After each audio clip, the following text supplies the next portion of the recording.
Hi guys, welcome to my channel SS study point. मैं शालिनी शर्मा।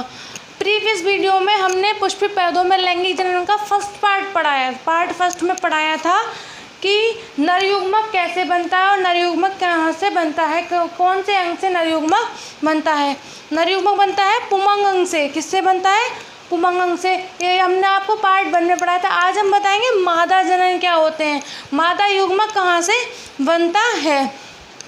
चित्र मैंने बना दिया है। मादा युग्मक में बीजांड की संरचना क्या होती है उसका मैंने चित्र बना दिया है, जिससे कि टाइम वेस्ट ना हो और आपको मैं अच्छे से समझ में आ सके। चलिए मैं एक बार फिर से पौधे की संरचना दोहरा देती हूँ। हमें पुष्प के स्ट्रक्चर पता होनी चाहिए, तभी हमें और चीज़ों को समझने में आसानी होगी।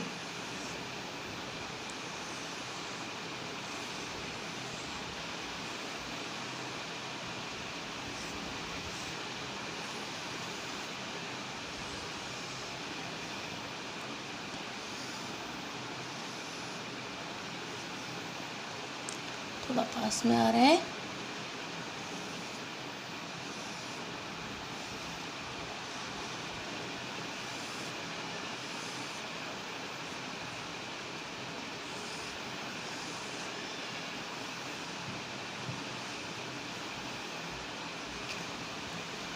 ये था हमारा बाह्य दलपुंज। ये पार्ट क्या कहलाता है? हमारा बाह्य दलपुंज। और ये कहलाता है हमारा दलपुंज।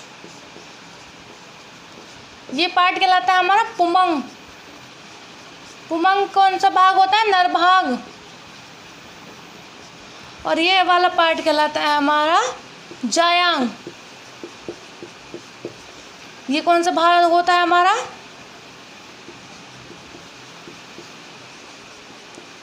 मादा भाग। फर्स्ट वीडियो में हमने आपको पढ़ाया था कि पुमंग नरयुग्मक क्या होता है, इस नर से क्या बनता है। ये जो है हमारा नर भाग है, इससे क्या बनेगा? नरयुग्मक। नरयुग्मक क्या होता है? परागकोश। और ये और देखिएगा,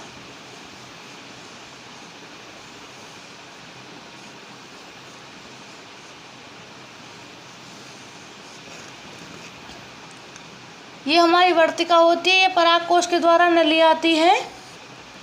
और ये हमारा क्या होता है? आज हम इस पार्ट्स को समझाएंगे। ये तो हमारा था नरभाग। आज हम इस पार्ट को समझाएंगे कि मादा भाग क्या होता है, क्या कहते हैं, उसमें जनन कैसे होता है। देख लीजिए, जब परागकण फटने लगते हैं, जब नरयुग्मक संलयित होता है, जब परागकण फटने लगते हैं तो वो धीरे धीरे यहाँ वर्तिका पे आते हैं। इस पे आते हैं, वर्तिका यानी स्टिग्मा पर आते हैं। फिर पराग नली द्वारा होते होते वो ओवेरी तक पहुँच जाते हैं। ये भाग हमारा ओवेरी कहलाता है। ये स्टाइल है हमारा वर्तिका। और ये क्या है हमारा? स्टिग्मा, वर्तिकाग्र। तो जब वर्तिकाग्र, पहले परागकण जब फटते हैं, ये क्या होते हैं? हमारे परागकण। जब ये फटते हैं तो ये धीरे धीरे वर्तिकाग्र पर यानी स्टिग्मा पर आते हैं। और स्टिग्मा से के द्वारा जो हमारे ये परागकण है वो पराग नली द्वारा होते होते कहाँ आते हैं? ओवेरी में प्रवेश करते हैं। ये क्या है हमारा? बीजांड। ये बीजांड है। तो आज हम यही बताएं कि बीजांड की संरचना कैसी होती है। चलिए देखिए, चलिए साफ कर देती हूँ, कन्फ्यूज़न हो रहा है।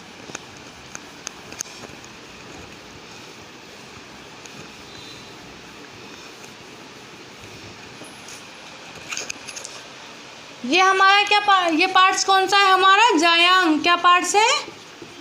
जायांग। जायांग के 3 पार्ट्स होते हैं। जायांग के 3 भाग होते हैं। नंबर 1 वर्तिका, नंबर 2 वर्तिका और नंबर 3 क्या है हमारा? अंडाशय। नंबर 3 क्या है हमारा? अंडाशय यानी ओवेरी। नंबर 3 है हमारा अंडाशय, जो कहलाता है ओवेरी। जायांग के 3 पार्ट्स होते हैं। जायांग के कितने पार्ट्स होते हैं? 3। नंबर 1 आता है वर्तिका, वर्तिकाग्र। नंबर 2 वर्तिका, नंबर 3 हमारा अंडाशय। आज हम बताएंगे अंडाशय में बीजांड का निर्माण कैसे होता है, फिर कैसे उसका भ्रूण बनता है और फिर जिससे नया पौधा बनता है। ये बीजांड की संरचना है, मैंने ये बताया। जो ये हमारा फर्स्ट भाग क्या कहलाता है, ये वर्तिकाग्र कहलाता है। जब परागकण फटते हैं तो वर्तिकाग्र पे आके गिरते हैं। वर्तिकाग्र से परागकोश नली द्वारा होते होते वो कहाँ आते हैं, बीजांड में प्रवेश करते हैं, अंडाशय में पहुंच जाते हैं और अंडाशय में पहुंच जाते हैं। देखिए ये जो बीजांड की संरचना है, इसका जो ऊपरी लेयर है इसको हम कहते हैं बाह्य आवरण यानी आउटर इंगुमेंट कहते हैं। और सेकंड लेयर, ये फर्स्ट लेयर है, सेकंड लेयर इसको हम कहते हैं आंत आवरण। ये जो पार्ट से हमारा, ये जो थर्ड पार्ट से हमारा, ये कहलाता है हमारा बीजांड यानी ओव्यूल। और इस ओव्यूल में दो केंद्रक, ओव्यूल के अंदर दो केंद्रक होते हैं। पहला होता है हमारा बीजांड का है न्यूक्लियस है पहला केंद्रक, और दूसरा होता है द्वितीयक केंद्रक पोलर न्यूक्लियस। ये क्या है हमारा, देखिए ये जो है ये हमारा बीजांड द्वार है, यानी क्या है माइक्रोफाइल। बीजांड के अंदर 7 कोशिकाएं बनती हैं। बीजांड के अंदर 7 कोशिकाएं बनती हैं, 3 कोशिकाएं ऊपर बनती हैं, 3 कोशिकाएं नीचे बनती हैं और 1 कोशिका ये बनती है। ये सब मिला के पूछ सकता है कि बीजांड कितने से कोश के होता है, तो बीजांड कितने कोश के होता है, 7 कोश के होता है। बीजांड में 7 कोशिकाएं पाई जाती हैं। तो ये जो कोशिकाएं होती हैं, जो कोशिका के ऊपर का भाग होता है इसको हम निभाग यानी चलाजा कहते हैं। और ये थर्ड नंबर की जो कोशिका होती है इनको हम कहते हैं प्रतिमुख कोशिकाएं यानी एंटीपोडल सेल। ये जो ऊपर की कोशिका है इनको हम कहते हैं प्रतिमुख कोशिका, इसे इंग्लिश में बोलते हैं एंटीपोडल सेल। अब इन 3 कोशिकाएं इसमें नीचे पाई जाती हैं। तो पहली और तीसरी, जो हमारी पहली और तीसरी कोशिका होती है उसको हम कहते हैं सहायक कोशिकाएं। पहली और तीसरी कोशिका जो होती है इसे हम कहते हैं सहायक कोशिका। जो दूसरे नंबर की कोशिका होती है वो होती है अंड कोशिका यानी एग सेल। दूसरे नंबर की कोशिका क्या है, अंड सेल। और यही अंड सेल को अंड कोशिका को हम बोलते हैं एग सेल। और यही क्या है हमारा मादा युग्मक। यहाँ पे क्या बनता है हमारा मादा युग्मक बनता है। मैंने बताया था जनन करने के लिए नर से बनता है नर युग्मक, मादा से बनता है मादा युग्मक। जब नर युग्मक और मादा युग्मक आपस में संलयित होते हैं तो एक युग्मनज का निर्माण होता है, एक युग्मनज बनता है यानी जाइगोट बनता है। तो कल हमने फर्स्ट पार्ट में बताया कि नर युग्मक कैसे बनता है और आज हम बता रहे हैं कि मादा युग्मक कैसे। जो अंडकोशिका होती है सेकंड नंबर की अंडकोशिका है, यही क्या है हमारी मादा युग्मक है। यही क्या बनता है मादा। जब नर युग्मक और मादा युग्मक संलयित होंगे तो एक जाइगोट बनाएंगे, इससे फिर क्या बनेगा भ्रूण कोशिकाएं बनेंगी। भ्रूण कोशिका से एक नए पौधा विकसित होगा। दोबारा देखिए, पुष्प में जब परागकण फटते हैं तो वो सबसे पहले कहाँ आते हैं, वर्तिका पे आते हैं। वर्तिका पे आने के ये हमारा वर्तिका है, वर्तिका पराग नली के द्वारा होते होते ये जो पराग नली होती है, पराग नली के द्वारा होते होते ये पुष्प कहाँ आ जाते हैं, हमारे अंडाशय में आ जाते हैं। परागकण कहाँ पे आते हैं, अंडाशय में आते हैं, जहाँ पे इन कोशिकाओं केंद्रक के द्वारा ही संलयित होने लगते हैं और फिर क्या कहते हैं अंड कोशिका में पहुँच जाते हैं, जिसे हम क्या कहते हैं मादा युग्मक कहते हैं। अंड कोशिका में पहुँचने के बाद परागकण अंड कोशिका में पहुँचने के बाद मादा युग्मक में परिवर्तित हो जाते हैं। यही पार्ट क्या कहलाता है हमारा बीजांड की संरचना कहलाती है। दोबारा समझिए, जायांग के 3 पार्ट्स होते हैं। नंबर 1 आता है वर्तिकाग्र, दूसरा आता है वर्तिका, नंबर 3 आता है अंडाशय। नंबर 3 है हमारा अंडाशय। जब परागकण फटते हैं तो वर्तिका द्वारा होते होते वो पहले वर्तिका पे आते हैं, फिर परागनली द्वारा होते होते वो अंडाशय में प्रवेश करते हैं। अंडाशय में कितने क्या पाए जाते हैं, 3 कोशिका ऊपर पाई जाती है, सब कहते हैं प्रतिमुख कोशिका यानी एंटीपोडल सेल, और 3 कोशिका नीचे बनाता है जिसे कहते हैं हम सहायक कोशिकाएं। पहली और तीसरी को कहते हैं हम सहायक कोशिका, और दूसरी कोशिका जो है हम कहते हैं अंड कोशिका यानी एक्सेल। जो है क्या है हमारा मेन पॉइंट क्या है, मादा युग्मक, जहाँ पे आके मादा युग्मक बन जाता है। इसमें बीच में दो केंद्रक पाए गए हैं, पहला है बीजांड का, दूसरा है द्वितीयक केंद्रक। और ये संरचना जो हमारी बीजांड की है, इसमें 2 आवरण पाए जाते हैं, नंबर 1 बाह्य आवरण और नंबर 2 आता है हमारा इनर आवरण। अंडाशय, जब ये परागकण अंडाशय में प्रवेश कर जाते हैं न्यूक्लियस द्वारा ये कोशिकाओं में परिवर्तित होने लगते हैं और फिर बाद में जाके अंड कोशिका में पहुंच जाते हैं। जो अंड कोशिका फिर मादा युग्मक का रूप ले लेती है। मादा युग्मक यानी जो जायांग है, जो हमारा पार्ट जायांग है, इसमें जाके नर युग्मक मादा युग्मक बन जाता है। मादा युग्मक कौन सा पार्ट बनता है, कौन सा पार्ट बना है, अंड कोशिका। जब नर युग्मक और मादा युग्मक संलयित होंगे तो फिर एक भ्रूण का निर्माण होगा और जिससे फिर भ्रूण विकसित होगा, फिर क्या कहते हैं, एक नया पौधा बन जाता है। यही क्रिया क्या कहलाती है हमारी मादा। हम बात कर रहे थे पौधों में मादा युग्मक कैसे बनता है। नर युग्मक हमने आपको पहले ही बता दिया है, वो कौन से पार्ट्स में बनता है, पुमंग में बनता है, जिसे हम बोलते हैं एंड्रोशियम। और ये कौन सा पार्ट है हमारा, जायांग। आगे इसकी थोड़ी सी थ्योरी लिख लीजिए। जब बीजांड का जब ये अंड कोशिकाएं बन जाती हैं, जब मादा युग्मक बन जाता है, तो यही प्रक्रिया क्या हमारी क्या कहलाती है, मादा युग्मक को हम क्या कहते हैं, मादा युग्मक को हम गुरु बीजाणु जनन भी कहते हैं।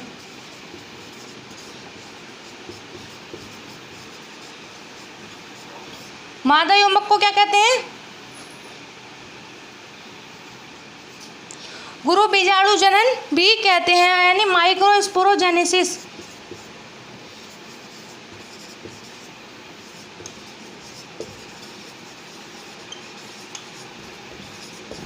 जब मादा युग्मक बन जाता है तो इसको हम गुरु बीजाणु जनन भी कह सकते हैं। गुरु बीजाणु जनन से ही गुरु बीजाणु जनन का निर्माण होता है। और ये कहाँ पे स्थित होता है, मादा भाग के किस पे स्थित होता है, जायांग में स्थित। पुष्प के मादा भाग यानी जायांग में स्थित होता है। मादा युग्मक को हम गुरु बीजाणु जनन भी कहते हैं। गुरु बीजाणु जनन का निर्माण गुरु बीजाणु से होता है, यानी जब गुरु बीजाणु बनते हैं तो उससे ही क्या बनता है हमारा, गुरु बीजाणु जनन बनता है। देखिए आगे देखते हैं कैसे बनता है।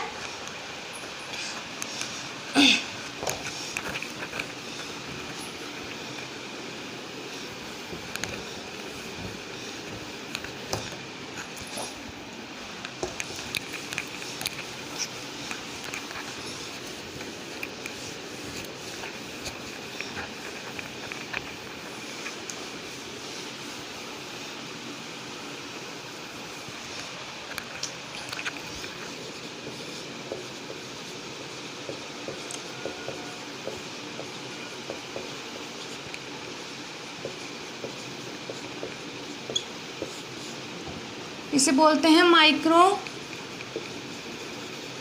स्पोरोजेनेसिस।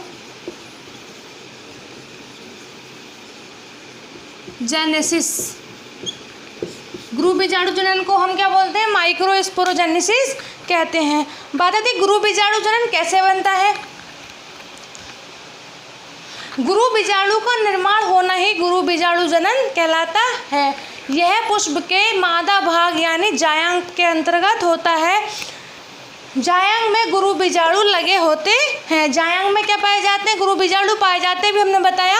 वर्तिका फिर जो आता है अंडाशय के अंदर क्या पाए जाते हैं, बीजाणु पाए जाते हैं। तो ये कहाँ पे स्थित होता है, मादा जायांग में स्थित होता है। और बीजांड का जो होता है, जो बीजांड है हमने बताया था, उसके 2 आवरण होते हैं, बाह्य आवरण और अंत आवरण से घिरा रहता है। इसके अंदर का भाग जो बीजांड के अंदर का भाग होता है वो बीजांड काय कहलाता है, यानी पहला के अंदर का जो क्या है हमारा, और दूसरा क्या कहलाता है, द्वितीयक केंद्रक कहलाता है।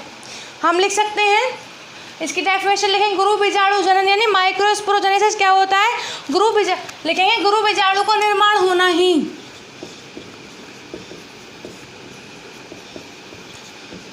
गुरु बीजाणु का निर्माण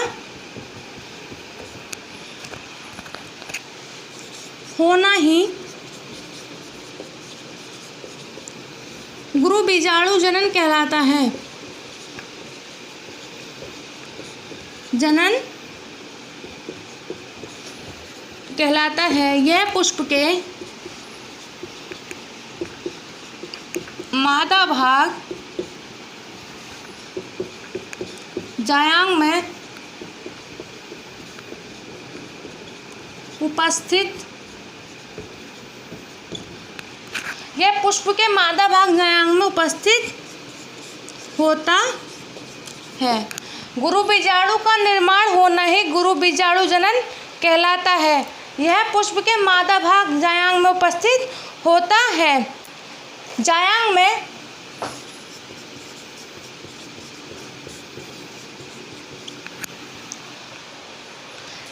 में बीजाणु लगे होते हैं, बीजाणु उपस्थित होते हैं।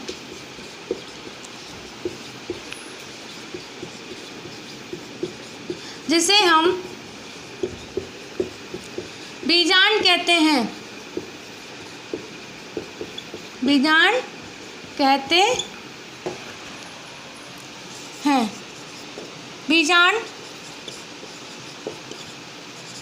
दो आवरणों से घिरा होता है।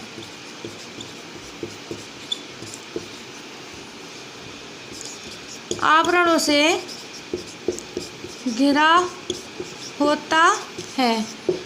पहला बाह्य आवरण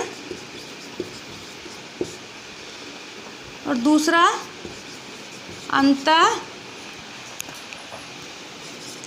आवरण। बीजांड का सबसे ऊपरी भाग निभाग कहलाता है।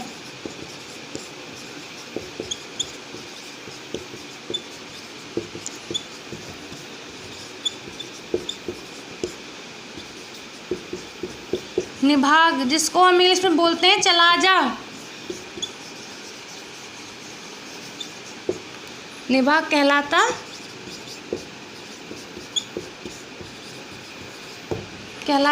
है।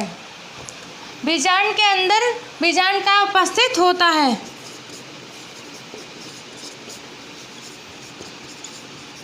यह लिख सकते हैं बीजांड के अंदर दो केंद्रक पाए जाते हैं।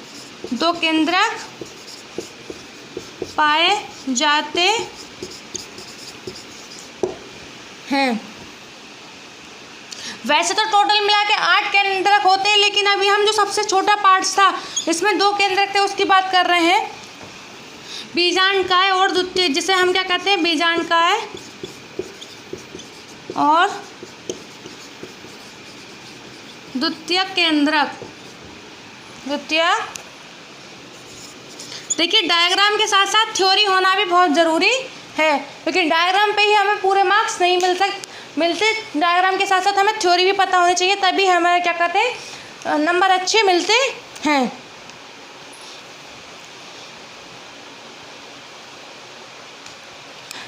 बीजांड के अंदर एक कोशिका पाई जाती है जिसे हम अधस्तरीय कोशिका कहते हैं।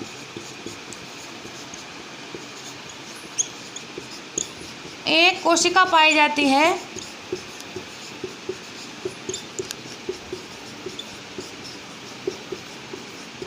जिसे हम अधस्तरीय कोशिका कहते हैं। अधस्तरीय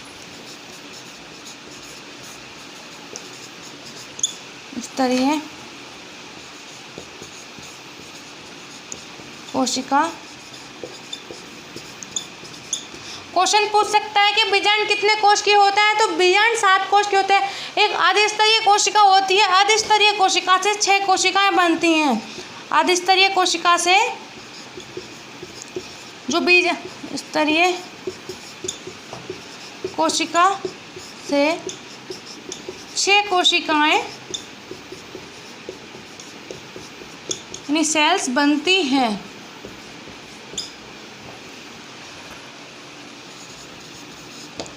अधस्तरीय कोशिका सबसे बड़ी होती है। इसके अंदर हमने बताया था बीजांड में 3 कोशिकाएं ऊपर बनती हैं जिसे प्राथमिक कोशिकाएं कहती हैं, और 3 कोशिकाएं नीचे बनती हैं। जो पहली और तीसरी होती है वो क्या कहलाती है, हमारी सहायक कोशिका कहलाती है। और जो दूसरी कोशिका वो हमारी क्या कहलाती है, अंड कोशिका कहलाती है। तो ये आधे स्तरीय कोशिका होती है, फिर 6 कोशिका बनती है जिसे हम क्या कहते हैं, इसलिए ये जो बीजांड होता है वो 7 कोशिकीय होता है। कितने कोशिकीय होता है, 7 कोशिकीय, और इसमें 8 केंद्रक पाए जाते हैं। इसमें कितने केंद्रक पाए जाते हैं, 8 केंद्रक पाए जाते हैं। आधे स्तरीय कोशिका को बोलते हैं हाइपोडर्मल सेल। Hypodermal cell. अधस्तरीय कोशिका को हम क्या बोलते हैं, हाइपोडर्मल सेल्स बोलते हैं। अभी मैं इसका दोबारा से डायग्राम बना के दिखाऊंगी जिससे कि आपको अच्छे से पता चल सकेगा।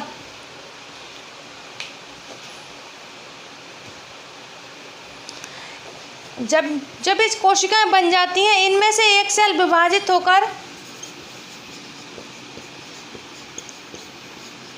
एक कोशिका विभाजित होकर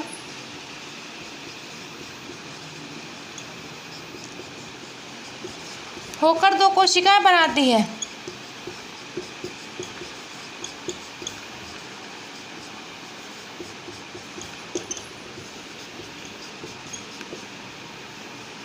बनाती 2 कोशिकाएं बनाती है।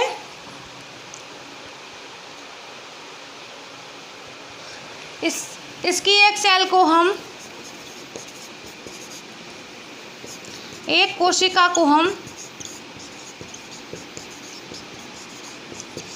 हम बीजाणु जनन कहते हैं।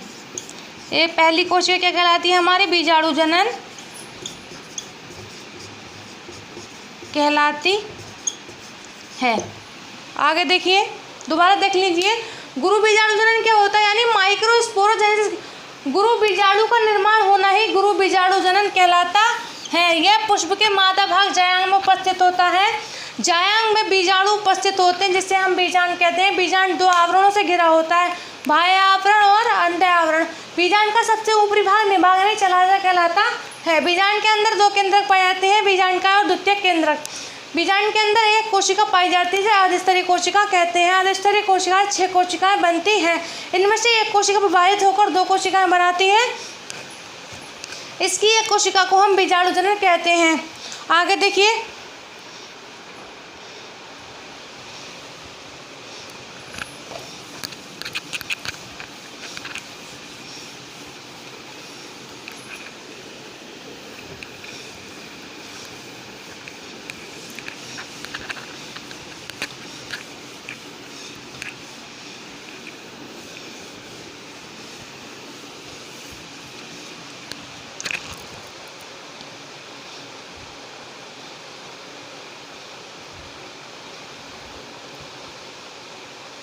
इसमें समसूत्री विभाजन होता है। इसमें समसूत्री विभाजन होता तथा बीजाणु जनन कोशिका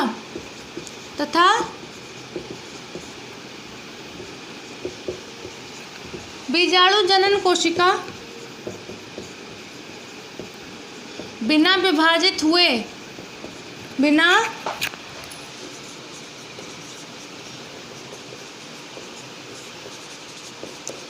इसमें समसूत्री विभाजन होता तथा बीजाणु कोशिका बिना विभाजित हुए गुरु बीजाणु कोशिका की तरह कार्य करने लगती है।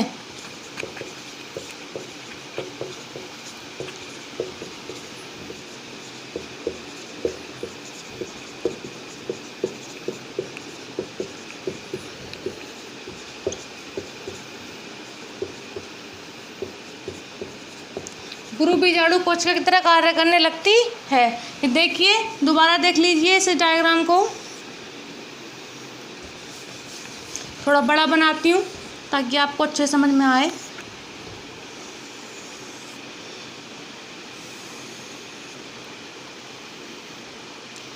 ये हमारा क्या है, बीजांड द्वार। ये बीजांड की संरचना बन रही है।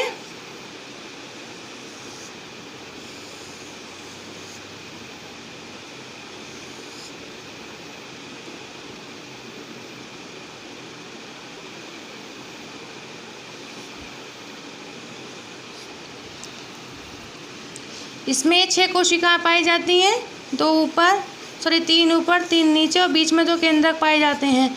ये प्राथमिक कोशिकाएं कहलाती हैं और ये दोनों क्या कहलाती हैं? सहायक कोशिकाएं।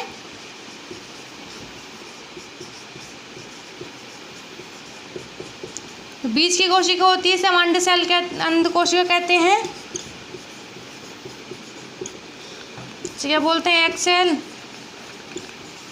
और ये क्या है? हमारा मादा युग्मक।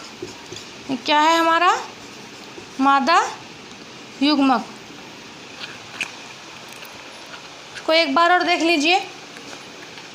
यहाँ एक बार हम अलग बनाते हैं इसे।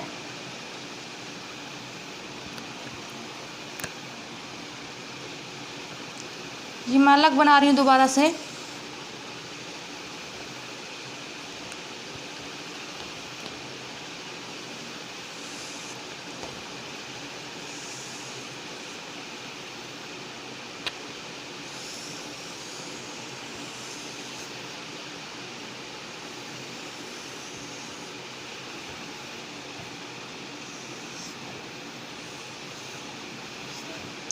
ये क्या है हमारा? ये बीजांड। ये विभाजित होती है तो फिर क्या कहते हैं? 4 कोशिकाएं बनाती हैं। 2 बनाई थी पहले, फिर बनाती हैं 4 कोशिकाएं, जिसमें से ये 3 कोशिका नष्ट हो जाती हैं। सिर्फ 1 कोशिका, ये 3 नष्ट हो जाती हैं। 1 कोशिका कार्यशील रहती है। 1 कोशिका कार्यशील रहती है। 3 कोशिकाएं नष्ट हो जाती हैं और 1 कोशिका क्या कहलाती है? कार्यशील रहती है। ये क्या कहलाती है? भित्तीय कोशिका। ये जो कोशिका है इसका क्या नाम है? भित्तीय कोशिका। इसमें 3 कोशिकाएं नष्ट हो जाती है, फिर बाद में 1 कोशिका बचती है जो कार्यशील होती है, जिससे हम क्या कहते हैं? भित्तीय कोशिका। इसी के द्वारा भ्रूण कोश बनता है। इसी के द्वारा क्या बनता है? भ्रूण कोश बनता है। और फिर जब भ्रूण कोश विकसित होता है तो फिर एक नया पौधा बन जाता है। अब तक हमने पढ़ा, सेकंड पार्ट में हमने पढ़ा जायांग के द्वारा जो जायांग है उसके में मादा जनन कैसे होता है, ये पूरे। अब नेक्स्ट है हमारा परागण क्या होते हैं? परागण क्या होते हैं? अब हम पढ़ेंगे परागण क्या होते हैं, यानी पॉलिनेशन। इंग्लिश में क्या बोलते हैं हम? पॉलिनेशन।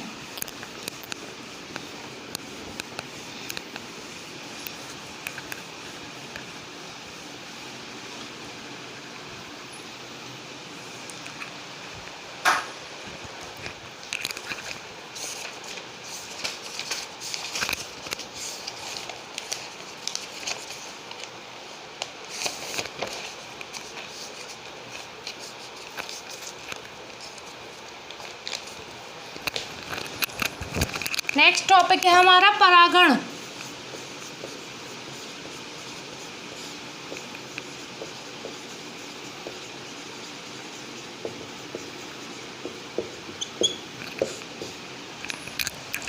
देखिए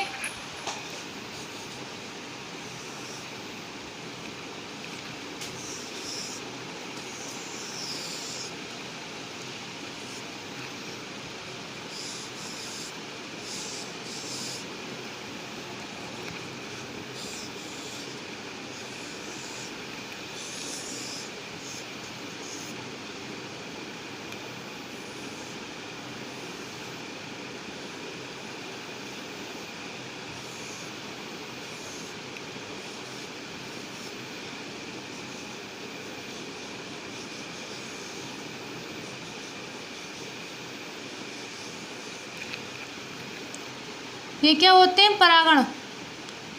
परागकोश हम कह सकते हैं। परागकोश से परागणों का निकलकर वर्तिका तक पहुंचना ही क्या कहलाता है? परागण कहलाता है। ये कह सकते हैं परागणों का परागकोश से निकलकर वर्तिका तक पहुंचना ही क्या कहलाता है? परागकण। लिख सकते हैं हम परागकणों का परागकोश से निकलकर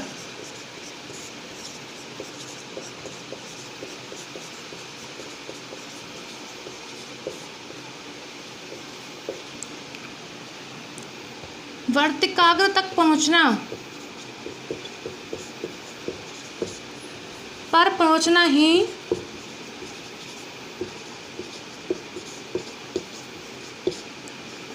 परागण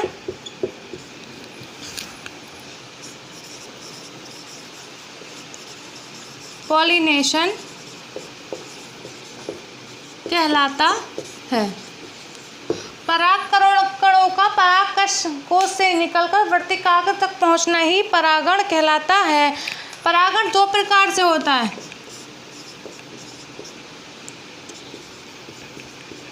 दो प्रकार से होता है। ये कितने प्रकार से होता है? दो प्रकार से होता है। नंबर एक वो है स्वपरागण,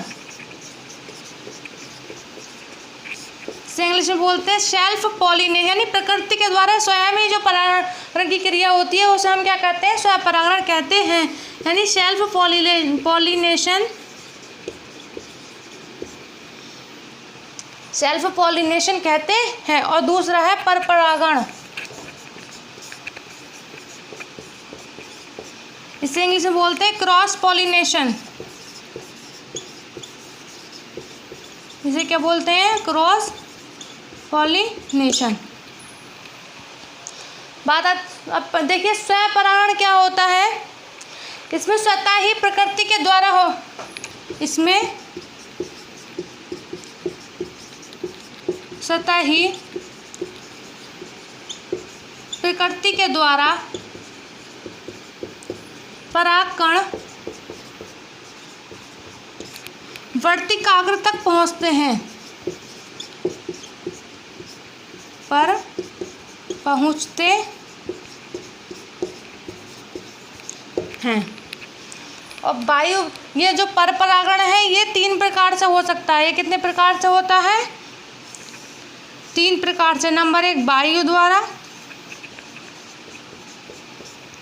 नंबर 2 जंतु द्वारा, जंतुओं में क्या आएंगे? कीट, और नंबर 3 जल द्वारा। नंबर 3 क्या है हमारा? वायु द्वारा कैसे होता है? जब वायु द्वारा परागकण उड़कर वर्तिकाग्र तक पहुंचते हैं। जब वायु द्वारा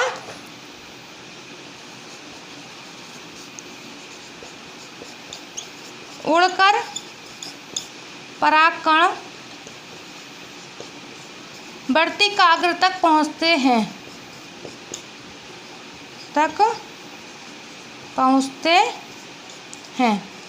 एक ये इसमें इसलिए इसमें क्या होता है?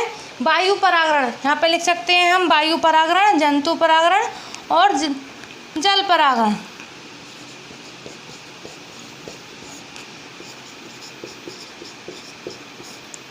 जल परागण।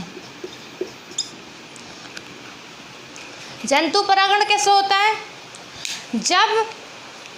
जब कोई भी कीट पौधों पर बैठता है तो परागकण उसके हाथ या पैरों पर चिपक जाते हैं और फिर वो उस पैरों के द्वारा ही वो जो परागकण है वो वर्तिकाग्र तक पहुंच जाते हैं। एग्जाम्पल है इसका मधुमक्खी।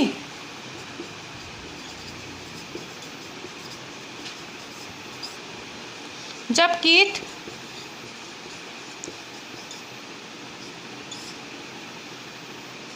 परागकोश पर बैठते हैं, पुष्प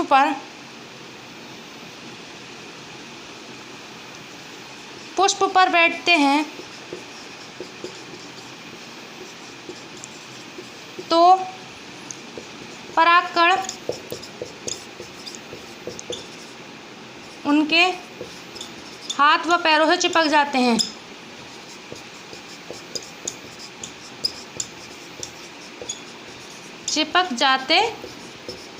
हैं।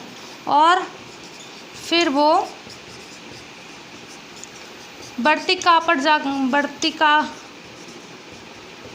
जाकर गिर जाते हैं, गिर जाते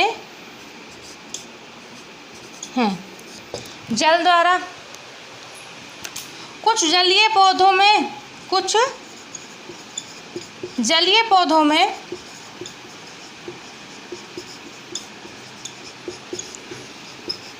जल द्वारा परागण होता है, जल द्वारा परागण होता है। कुछ जो जलीय पौधों में परागण किसके द्वारा होता है? जल के द्वारा होता है। देखिए दोबारा समझिए, आज हमने समझाया आपको मादा जनन कैसे होता है, उससे मादा युग्मक कैसे बनता है, और फिर बाद में हमने बताया परागकण यानी पॉलिनेशन क्या होता है। पॉलिनेशन परागकणों का परागकोश से निकलकर वर्तिकाग्र तक पहुंचना ही पॉलिनेशन कहलाता है। ये दो प्रकार से होता है, सेल्फ परागण और परपरागण। सेल्फ यानी जो इसमें स्वतः ही प्रकृति द्वारा जो परागण किया जाता है, इसमें जो प्रकृति करती है उसे क्या कहते हैं? स्वपरागण कहते हैं। परपरागण ये 3 प्रकार से होता है, वायु द्वारा, जंतु द्वारा, जल परागण। वायु द्वारा उड़कर जो परागकण वर्तिकाग्र तक पहुँचते हैं उसे हम वायु परागण कहते हैं। जंतु द्वारा जब कीट पुष्प पर बैठते हैं तो परागकण उनके हाथ पर पैरों चिपक जाते हैं और फिर वो वर्तिकाग्र पर जाकर गिर जाते हैं, इसमें ये जंतु के द्वारा होता है। जल परागण कुछ जलीय पौधों में जल द्वारा परागण होता है। आज के लिए बस इतना ही, कल हम इससे आगे का लेके आएंगे। तब तक के लिए चैनल को सब्सक्राइब करें, बेल आइकन को प्रेस करें, ज़्यादा से ज़्यादा वीडियो लाइक करें, शेयर करें और कमेंट्स करके ज़रूर बताएं, और वीडियो को बिना स्किप करके देखें। मिलते हैं कल एक नेक्स्ट वीडियो के साथ।